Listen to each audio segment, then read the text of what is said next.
So we're supposed to get hit with a really nasty snowstorm with low visibility and potential freezing rain and fog.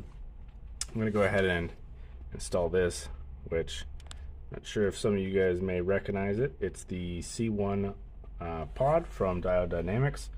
It's the hitch mount one, so I'm going to go put it in, and we'll take some photos and videos so that way you can see the stock reverse lights, no LEDs, with the hitch pod, and then eventually when I do get LEDs in the reverse lights, we can compare the hitch pod with the reverse lights.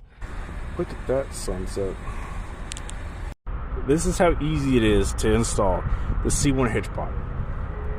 This is your factory harness. You're going to unplug that. The long end of the harness that Diode sends you goes into the factory plug.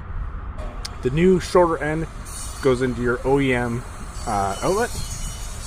All this harness, the actual plug for the C1 pod, you feed that into your hitch, and that's it. It's plugged in. It's done. Super easy install. I'm gonna probably do something with wire. I'll probably draw this wire up and around the spare tire shields here, and then down into the hitch at some point. But there you go. It's installed.